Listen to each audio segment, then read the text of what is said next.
I was dreading going to work in the morning, and the circumstances were ripe and it was an opportunity to leave, and I took it.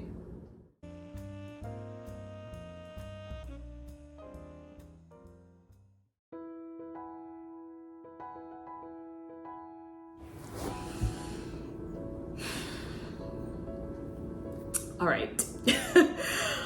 Honestly, have not told my clients, so they have no idea that I am not working at a school. It just, yeah. Okay, so as I said, in today's video, I'm gonna tell you why I quit teaching. And I think this is gonna be like a 2, maybe 3-part series because there's just a lot of context, and I have my notes here, which is why I keep looking at my computer. And so I think today what I'm gonna do is just give you an overview of like what my teaching career was like and what I did, and then go into just like literally like 1 or 2 sentences for the reasons why I quit teaching. And then maybe in the next video, I'll go a little bit more in depth. I want to tell you a story first, and this is pretty, I think, emblematic of like what is one of the main reasons why I decided that I needed a break. And it's not like, so let me just say this, like I've learned to never say never. So I don't know if I'll go back to teaching next year or whatever. I don't know that, right? I was like, I need to not do this right now. So let me tell you a story, and then I'll talk to you about my teaching career, and I'll give you guys like my my high level reasoning. So I've been teaching for 12 years. So this was year 12, and I'm trying to get I don't want to say too much because people don't need to be outed. So I was teaching it wasn't remedial English. It was more so like students who were 2 grade levels behind in reading and English. I had their class. And during that time, the principal called me to the office, and she was like, oh my gosh, the kids' scores have increased tremendously over this short period of time. And, you know, I don't recall the exact numbers or the percentage, but it was enough for her to call me into her office and say something to me. And I don't know, I didn't care. I was like, whatever, like that's my job. Like, yeah, like I was like, that's great. I didn't think much of it. And then I left that school to go teach at a different school closer to home. And the teacher who was going to be taking that class asked me, you know, hey, well, like, what did you do differently? What was the curriculum and all that stuff? And I said, I was like, basically, I convinced them that they could do it. And she seemed super dissatisfied with that response. And because that's the reality, right? Like I could have, you know, there were like little things that I did here and there, but the first thing I said when I got into the class was like, listen, you've been told your whole life that you're dumb, that you're behind, that you aren't gonna make it. And like, you have the ability to do whatever it is that you put your mind to. And if you don't wanna be stuck in this class forever, you need to try. You need to at least give some effort. That is literally what I said to those kids. And I think that was dissatisfactory because of a lot of reasons, namely because it's not sexy, right? Like it's not sexy to be like, oh, I just freaking changed their mindset, right? It's not a new curriculum with like some special diversity. Like, no, it was just literally, do you want to be like this forever? Okay, do you believe that you can do this? All right, let's get there. I slowed down the curriculum because it was literally the same that I was teaching my my standard English class. I just slowed it down and practiced a little more with them. But the first thing I did, and I was very honest with her, is like, I basically convinced them that they could do it. And that's, I think, when I get to the heart of how far we've gotten from education, is like we're so into the newest, latest, and greatest, shiniest toys, and we forget to tell kids from kindergarten to high school that they need to try and that they are capable. And I think particularly as a Black woman and as an educator who works in lower socioeconomic areas for most of my career, that was super frustrating for me. that it was all about the latest and greatest tool and never about telling those kids that they were capable and that if they did these X, Y, and Z steps, and here's how you do it, and this is your mindset that you need to have about life. By the time you get to high school, it's too late. You've got to start that so young. And I was able to catch them in middle school, right? And the result was that their reading scores were better. And so I tell you that story because I think as I start to get into why I left teaching, particularly after last year, it demonstrates, that there is a huge gap in education. So I started teaching when I was 21. I graduated college. One of the employees at my university, bless his heart, I'm super grateful to him to this day. And sometimes I see him when I'm running. His wife got me a job teaching at 21. And I was teaching 4th grade. And so it was an experience, I'll leave it at that. But my kids did great. My kids did very well and didn't know what I was doing. I wasn't the greatest teacher, but I was like, I know how to teach 4th grade math and I know how to teach 4th grade reading, and we're gonna rock these test scores. And that's what we did. And we killed the game. And I had parents requesting their kids to leave my class. I wish I would have known what I know now because they were so backbiting and these parents were wild. Anyway, so I taught 4th grade, taught 7th grade, taught 8th grade English, and then moved to Korea, came back, taught middle school, taught high school, and that's when I left my teaching career. So I've taught in a lot of different areas. And so let me just go through, maybe 4 or 5 reasons why I left the teaching industry without going into too much detail. Number 1, there was an increasing expectation that teachers would function as parents. And I think this is a byproduct of our society and living in California, and it's expensive. And so kids are spending more and more time with their teachers than they are with their parents. And parents do not have the time, energy, and sometimes even knowledge to be parents to their kids. So teaching them the emotional intelligence that they should have, teaching them, checking up on them on their homework and making sure their emotional health is well. And so as a teacher, it was this constant message that, okay, you need to be more involved with your kids' lives. You need to know what they're doing. And I'm like, for someone like me, to be hyper emotionally involved in a child's life and to be involved with them is exhausting. Nobody was meant to be a parent of 150 kids. They just weren't. And I'm not placing blame here because this is not the forum for that. But what I will say is that the burden of responsibility is always on the teacher. It's like, well, what aren't you doing? And it's like, how about this kid doesn't have anybody at home telling him to turn off his cell phone or her to turn off her cell phone and do her homework? How about it's not my fault? You know what I'm saying? And so that was number 1. I think the increased workload in terms of testing, meetings, how you're grading things. Now you need to grade on the standard and you need to be attaching this to every paperwork. It became a lot. And I think we forgot that we were teaching humans and not robots. And that yes, data is important, but the data is not moving. We keep collecting data points, but the data is not moving. So we don't need more data. We need a new system. Do you know what I mean? So that's number 2. Number 3 is when it comes to consequences. And I'll tell you another story.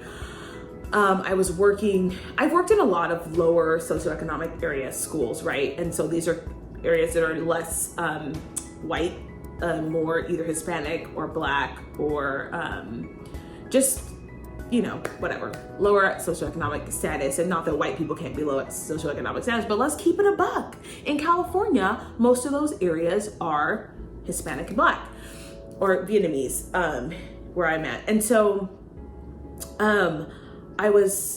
one day we had a meeting and the principals are like, well, we can't give out discipline referrals. We need to be careful about giving out discipline referrals. And the school that I was working at was mostly Hispanic. And I was like, and so or Latino. And the rationale was, too many students of color are getting discipline referrals. And I was like, the math doesn't math, baby. If most of the school is someone who is Hispanic or Latino, then you're going to have those kids who are disciplined. The likelihood is going to be that. And I think we're moving in a direction in the public schools, and you guys, if you're a teacher, you know this, where discipline is becoming less, right? And I'm a firm believer in, especially at the high school level and middle school level, in like what I would call restorative consequences. But I'm also a fan of consequences. And often what I saw is that we were trying to do a restorative piece without the consequences. And it's like, in real life, and I used to talk about this with a teacher, in real life, there are consequences. And especially if you Black, you do not get to just run around acting a fool. You just don't. And I know, bless their hearts, some of these teachers, they just, oh, the poor Negro. I'm like, you can't. You have to tell them the truth. And the truth is, you do not get to run around doing whatever you please, because that's not how the real world works. You have to have consequences. And what I was seeing is, and it would just tear me apart. I'm like, we are not giving kids consequences. We would tell them to write a reflection and then send them back to class. That is not a consequence. Writing a reflection is the restorative piece. And that used to drive me batty, because I just couldn't, I was like, we keep saying that we want to help kids, but that doesn't help children, right? Like, that doesn't help you if you don't get consequences for your actions. Children, especially adolescents, need to understand that I can make a variety of choices, and every single one of those choices has consequences. Sometimes they're good and sometimes they're bad. And as a whole, the school system was leaning towards less consequences and, let's just sweep it under the rug and send the kid back to class. And I was like, oh my gosh, it makes for it to be a challenging teaching environment. And I was going to add something else, and now I forgot. I will say that I got to a point where I was dreading waking up and going to work, and the consequences. There are consequences to this decision, let me tell you. I was dreading going to work in the morning, and the circumstances were ripe, and it was an opportunity to leave, and I took it. And I have not regretted it yet. So I think we're okay now. But I will say that teaching has become a very different profession than what it was when I first started teaching 12 years ago. It has changed tremendously. It's become less and less about student success and more about money. And I think, honestly, I'll just say this because this video is getting kind of long. One of the straws that broke the camel's back was 2020. And I am going to try not to be offensive because I think it's important. But last year was between, the George Floyd stuff and the racism and all this other stuff. I think I was just tired. And last year, because we had so much time to sit around, I was flooded with memories of this school system really ain't for us. Like, it's really not for Black students. And they will so quickly victimize Black kids. And these teachers will tell Black kids that they are victims. And they will tell Black kids that you just need white permission to do what you need to. Like, if just white zaddy and mama just help you, you can do it, but you need white permission before you can be successful. And it was really hard as someone who never got that messaging to hear that, and to hear the lamenting from white coworkers about, oh, these poor Negroes, and they weren't using that word, but that's what it felt like. These poor Black people, we just have to help. And it felt so disgusting. And I said this last year, and if you were watching my stories last year, I said this. I said, these teachers, which let me bring it back home to my story. These teachers will sit up here and they will tell Black kids that they are victims and that until white people just do the right thing, you just are going to be oppressed forever. But when I told that woman that the reason why my kids were doing better was because I told them, you have the power within you to fix this. You study, you read these books, you read those questions 3 times before you answer them on that quiz, and you will do better. And she didn't like it because it wasn't cute. She didn't get to be the white hero. She didn't get to be the savior. It's like, because if you are not going to teach children the proper mindset for success, what are you doing in this classroom? What are we doing? If this is what our education system has come to, where it's everybody's a victim of something, everybody has a problem, everybody needs to be, I'm like, that is not real life. And it became, I think last year, super apparent that it's just, things have changed. And it's hard as a teacher when you know that, by the time you get someone in high school, particularly in a lower underachieving area, that the mindset has, for the last 11 years, right? They've been told that, you're a victim of the system and white people are your oppressor, and they've been trained. We talk about a prison to pipeline system. They have been trained to believe that until white people give them permission, they can't be successful. And I just can't be a part of that right now. I just can't. And I needed a break because I was like, I didn't grow up like that. You guys know my parents were like, you're going to be like these. You're going to do what, they would tell us. My mom would, sorry, mama. My mom would be like, these Nigerian kids are not complaining. Get the work done.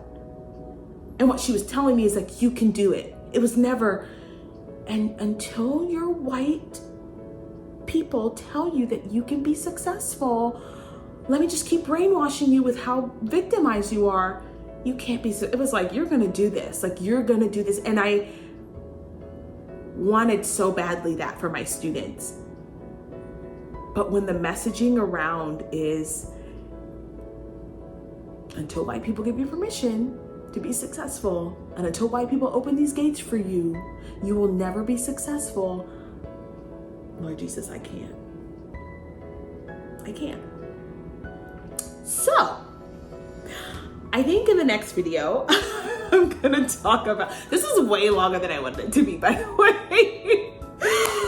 I think in the next video, I'm gonna talk a little bit more about what happened this last year. Nothing too specific, but just more so kind of like what I'm doing now and how that's working out and all that. Okay, I'm so sorry this video is so long. You guys, if you like this video, please comment and share and subscribe, and I'll see you guys in the next one.